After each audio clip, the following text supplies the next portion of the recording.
I always loved pissing. Yeah. Even when I was a nipper, I knew I had a natural talent for it. I used to get all the local lads into our backyard and we'd have contests, you know. They do their little whittles, but I could stand at our back kitchen door and piss all the way down our yard to the back fence. Amazing distance. Of course, I was unbeatable. I was a precocious pisser, and that's the truth of it. When it got to puberty, things changed a little, of course. Well, they do, don't they? You know, it's a kind of the effect of hormones or something as you grow older. So I lost it a bit, and I switched from distances to doing time work. My old dad was a great help, he was. Very encouraging. Of course, some people said he was too pushy. But no, he wasn't. He simply knew I had this natural gift. And he didn't want me to waste it. He hadn't had my opportunities, you see. He'd come from a very poor background and he had no chance. So he tried me hard, I'll admit that. He'd be at my side every day when I was pissing with his stopwatch. You know, taking down all the times. He gave me that stopwatch. I've still got it, actually. I still use it. And, of course, as the weeks and months went by, I got better and better. So by the time I was 12, 13, we had this cupboard at home in the front room, glazed cupboard, and it's full of the cups I'd won in competitions. Junior competitions, of course. And what I started doing was a little thing on my own, actually. I started to write down things I saw on the news, on telly or in the paper that inspired me pissing. For instance, when I went to college when I was 16, and I remember the first day I was at college, I was in this pub in Birmingham, and with a few cronies, you know, who were all pissers like myself, but not in my league. Fans of mine, really. When this guy came blundering into the pub, he shouted out, "Jackie's free." And it took a while for the penny to drop, you know, that he was talking about President Kennedy being shot. Of course, we were all very upset because we had great respect for the man. But I saw this as an opportunity to do a really good piss for him, so I went straight to the gents' lavatory.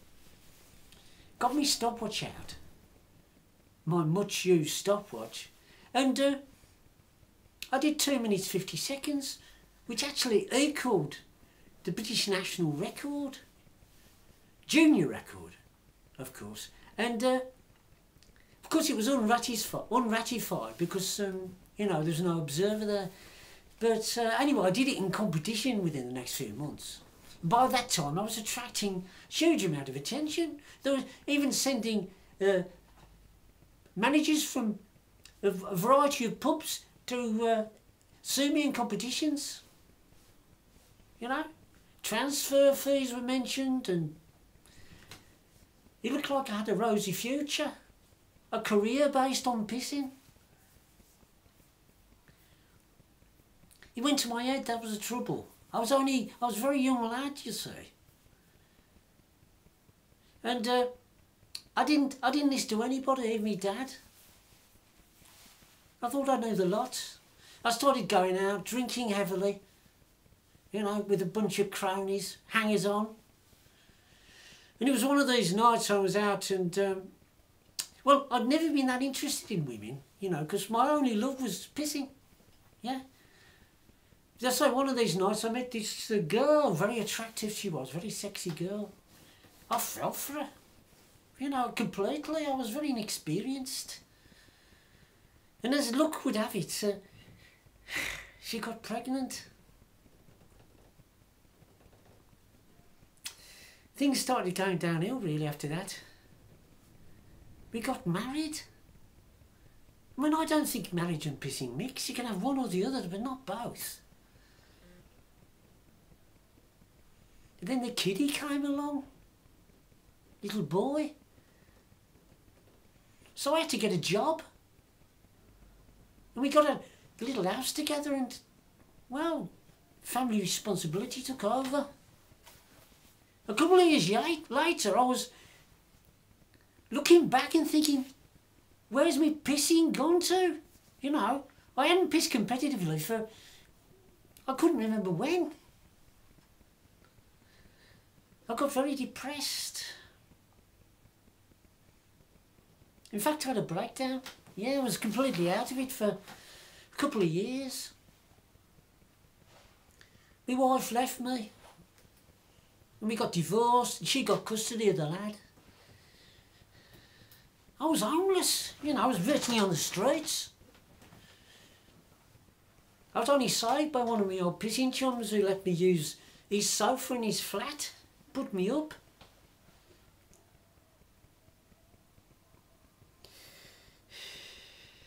That was my lowest point.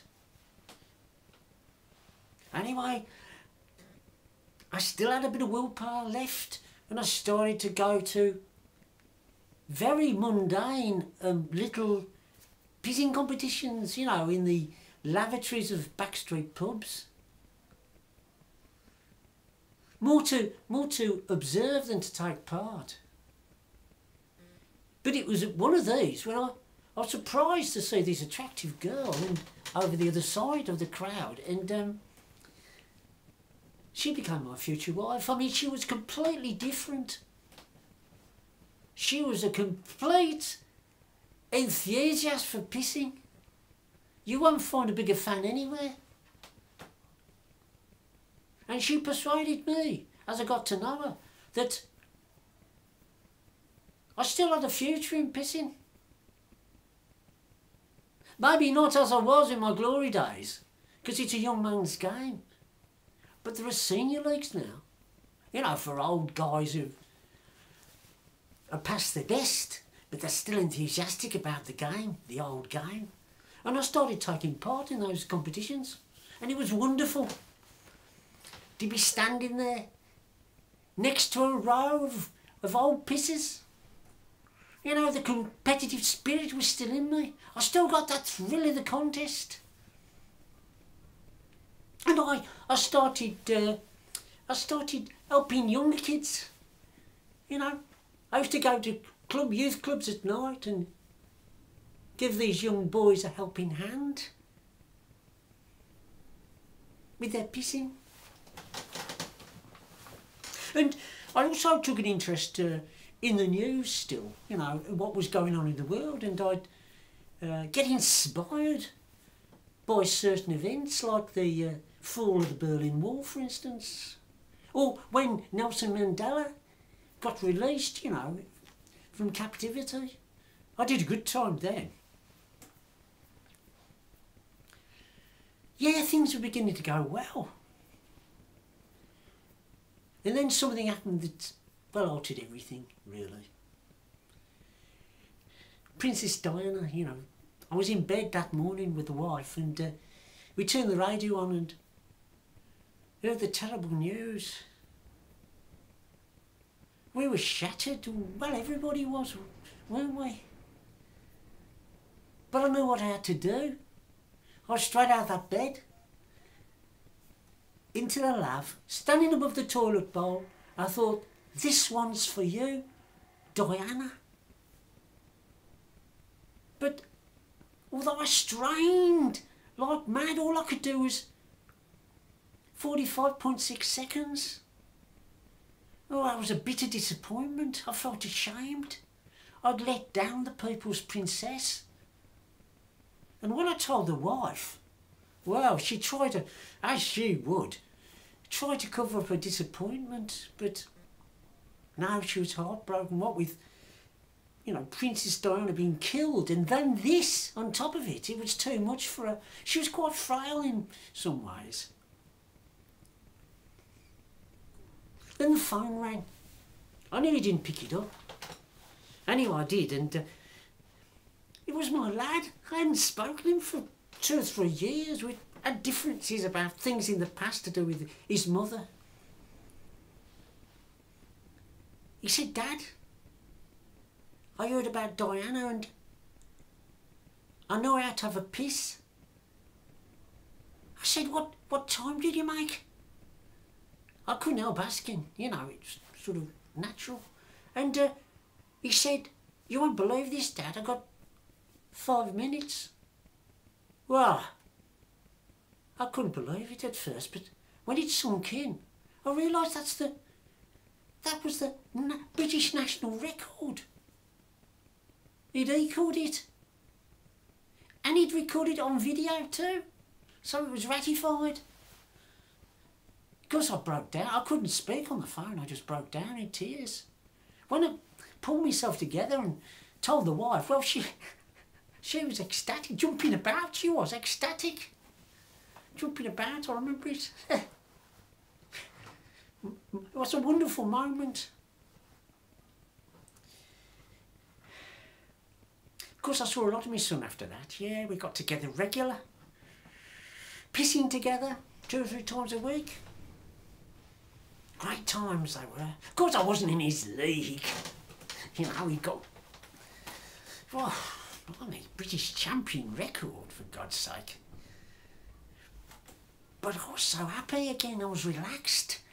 My pissing was relaxed and easy. I didn't feel pressure on me to prove anything anymore. And it was not long after that my son, who his job was working in computers, he opened a website, yeah, pisses.com, and it was a huge success. Massive. We get contacts from all over the world. Any country you want to name, Russia, Australia, South Africa, a lot in America, Bangladesh even, you know, well, they do it behind closed doors there, of course. China. And it's not just men either. We get thousands of videos and images from men, of course, but we get women as well, yeah. Dozens of videos of women pissing. And this women's leagues burgeoning all over Britain and in Europe too. Eastern Europe particularly, they're going for it. I mean, call me old-fashioned, but I've got reservations about that actually, because I think men are built for pissing. You know, they've got the equipment, haven't they, for public pissing, but women, well, they're constructed differently. They're sort of more private. But my son says, you can't live in the past, you've got to face the present. Things have changed. And I accept what he says. I mean, he's even thinking of starting mixed competitions, internationals, you know, women and men together, pissing competitively. I mean, I've got my doubts about that too, really. But all in all, everything's going really well, so I'm not complaining. No, the main thing is I'm still enjoying my pissing. You know, if my dad was here, I mean, he unfortunately passed away, it's a dozen years ago now, with a very unfortunate accident when he was pissing competitively. If he was here now, I think he'd pat me on the back, you know, and he'd say to me, "Son, you can hold your head up high." Okay. If I look back at my career, maybe I didn't fulfil my potential. But I've lived the pissing life, haven't I? It's in my heart. And if you could see my son and I out together on a regular basis, pissing together, it'd be in heaven. In fact, he is in heaven, I suppose. He could be up there now, couldn't he? Pissing away. Big smile on his face.